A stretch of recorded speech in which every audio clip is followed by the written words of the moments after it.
rainstorms from shutting down Highway 99 north of Chico. We'll show you what Caltrans has in mind. We'll also show you how the House of Representatives honored the late Congressman LaMalfa today in Capitol Hill. And what we're learning about a new partnership with Enloe Health for its inpatient rehabilitation services. Covering Northern California.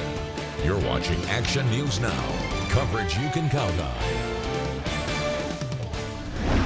We have new details about the search for a wanted felon in Chico today that brought a major police presence near Hickory and West 4th Streets. Action News Now reporter Sade Poulin shows us what happened. Neighbors here on Hickory and West 4th Street tell me that they were shaken up by hearing multiple police sirens in cars and even drones. Neighbors tell me that just before 11 a.m., they noticed at least 5 to 10 police cars on their street, and they heard officers shouting for a man to come out of a residence. Yeah, I didn't hear any names, just heard them go in, and then, saw them bring the guy out. Have you ever seen this guy before? I have not that I'm aware of. According to the Chico Police Department, dispatchers who took the 911 call could hear a woman crying and a man screaming in the background. They say when officers arrived, they saw 31-year-old Kamani Freeman take off running, so they established a perimeter in the area. It was about 11:30 at this point, and I happened to look out the window again, and I see the person or whoever they were looking for running towards my apartment, and then they run straight into the parking lot of my apartment complex. Police say eventually Freeman showed himself and started to run off again, and that's when one officer used their taser to help make the arrest. So I look out my windows and see that they have tackled him in front of my car, and he was probably there for about another 10 minutes. EMS came and responded. Police say the victim was also evaluated by medics at the scene. A few neighbors told me that they haven't seen Freeman before. Reporting in Chico, Sade Poulin, Action News Now. Now, the name of the suspect that was arrested today is 31-year-old Kamani Freeman. We should say that was not arrested because he's a wanted felon. We don't know if he's ever been convicted of anything. He was arrested because he was wanted for an alleged felony. But he has been arrested and booked into the Yuba County Jail for inflicting corporal injury on a spouse and resisting a peace officer. And we have new details about Enloe Health bringing on LifePoint Rehabilitation to manage inpatient rehabilitation services. Since 4 o'clock, our first report then, a rep from Enloe has since told me that no one has been laid off. Several staff members let us know about an email that was sent out to some hospital workers saying that as a result of the partnership, some management positions are being replaced before March.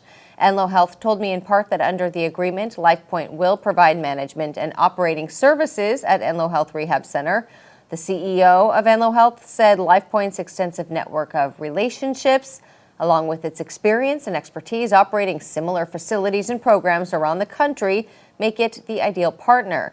It is still not entirely clear, though, whether layoffs for current employees are coming down the road. You can find the full statement from Enloe Health on our website, actionnewsnow.com. Now we have a live look from the Bureau of Reclamation Shasta Dam camera earlier today. Well, it's not a live look then. It's just a recording of earlier today. I think that you can see the three Shastas there. Mount Shasta, the farthest away, but teeny tiny there. But Shasta Lake, Shasta Dam, Mount Shasta, just otherwise a picture-perfect day. Yep, gorgeous, and Howie's tracking it all for us. That was a beautiful live look from earlier. You're exactly right, Haley. All right, visibility. Hey, not a problem right now because our winds picked up to help scour out that fog, but the winds are going to retreat, and we'll start to see that fog over the next week, as well as some frost in those nights and those cold nights and mornings. Here's the winds I'm talking about. Not too bad. Remember, just a few days ago, we were gusting to 30 miles per hour plus, so they picked up a little with that exit of the storm that moved through here yesterday. Let's check out our wind gusts. So again, 15, 12, we had some 18 and some 20s earlier. We had 30 plus just a couple days ago. And this really impeded what I thought was a beautiful day with sunshine and blue skies. Just the temperatures, they weren't warm enough, I think, because with the winds, made it feel jacket-like for sure. Here we are cooling down already into the 40s in the valley. We're dropping all the way in some parts of the mountains in the 20s. We are going to see some warmer, sunnier days, though, and we're going to talk more about that coming up in a few minutes. Okay, thanks, Howie.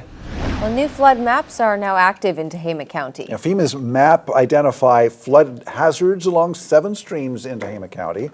Now, the maps aim to help building officials, contractors, and homeowners prepare for potential flooding and could also impact building standards or insurance requirements.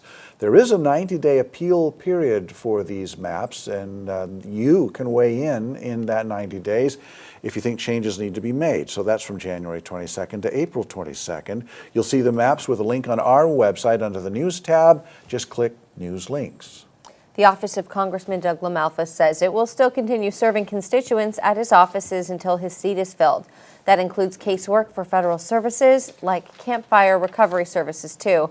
They do say that they will not be able to handle policy matters. Today in Washington, D.C., representatives paid tribute to Congressman LaMalfa with a ceremony on the House floor. The ceremony featured several speeches from colleagues sharing memories of the late congressman. Doug left an indelible mark on this institution and the people he got to know along the way.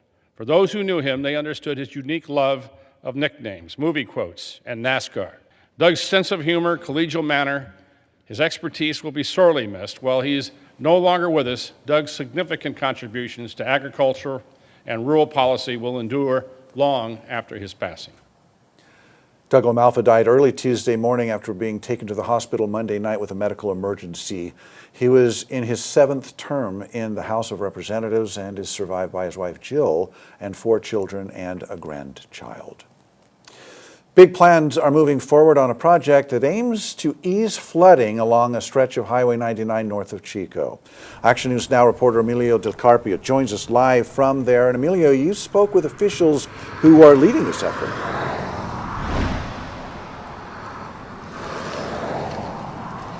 That's exactly right, Alan. I spoke with Megan Reese. She's the Caltrans PIO for District 3. According to her, Caltrans, along other agencies, are beginning a long-term solution to combat the constant flooding you have on Highway 99 and Kiefer Road, as well as the constant road closures. In recent years, Caltrans has been forced to close Highway 99 more frequently because of flooding. Officials say the problem stems from 2 waterways, Rock Creek and Kiefer Slough, which feed into each other from floodplains north of the highway. That overflow is the water you're seeing spilling across the state route. Right now, they're doing a new floodplain for 100 years. What is it going to look like in 100 years? And that's what we want to build our project on. We want to make sure that if it does change in the next couple years, 10 years, 20 years, that we already are predicting that. So with that, that's not Caltrans expertise. We need to rely on all of the partners that are involved in this project.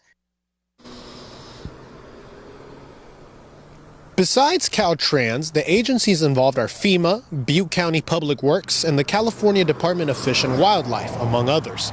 As the previous project developed, it was determined that FEMA flood maps were being updated based on new data that predicts higher water flows in the area. Developing a project that uses the new flood maps is critical for a long-term fix, and FEMA funding was not sufficient for a project of that size. The earlier version of the project had been in development for 2 years, but officials say some of the completed design work will still be used moving forward. Due to studies and designs that still need to be drawn up, Reese tells me construction would not begin for another 4 years. I also reached back out to Reese and other Caltrans officials to try and see what this project really entails, if they're lifting the highway or if they're digging culverts. I'm not sure on that yet. When they get back to me, I'll report back to you. Live in Chico, Emilio Del Carpio, Action News Now. Very good. Thank you, Emilio. The funding for this project is coming from state highway operations and protections programs. That's called SHOP. That's for major damage restoration. New developments. The lockdowns have been lifted at 6 schools in Yuba County after a reported threat. Parents were sent this alert from the school district when the sheriff's office got a report from Yuba Gardens Intermediate School about a caller threatening that school at around 8:30 this morning. The sheriff's office lifted the lockdowns just before 12:30, saying after an investigation and a search of the campus, no threat was identified. A memorial service for those who died while homeless over the past year was held at Redding City, the lone homeless shelter today. And Action News Now reporter Blake Mayfield shows us how they were remembered. This is the sound of dozens of people healing together as the Good News Rescue Mission held its annual memorial service to commemorate those who lost their lives over the past year. The service is held here at the mission every January, as it's the coldest month out of the year and the time where homeless people are most prone to lose their life due to weather and other factors. Dallas, Morgan. The 21 homeless people who died were honored by friends and the community, with a flower representing each one of them being placed into a vase. Let this gathering strengthen our compassion and our commitment to care, connection, and dignity. Reporting in Reading, I'm Blake Mayfield, Action News Now. That service was followed by a luncheon in the mission's capital. New at 6, if you live in Paradise, there is an important change to how you are notified about the monthly siren test. Officials say residents will not receive advance notice before the monthly emergency warning system test during the transition from the Code Red to the Smart 911. Once the town's transition to Smart 911 is complete, non-emergency notifications will return.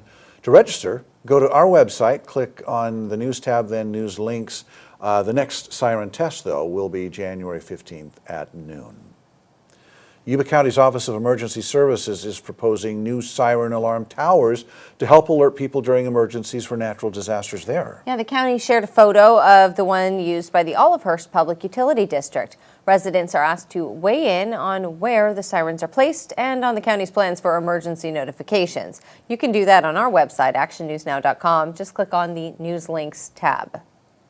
New at 6, Caltrans crews and contractors clean up state property near the Sacramento River. We'll bring you the details. But first, a law enforcement ceremony honoring Butte County's finest. We bring you the story in 2 minutes.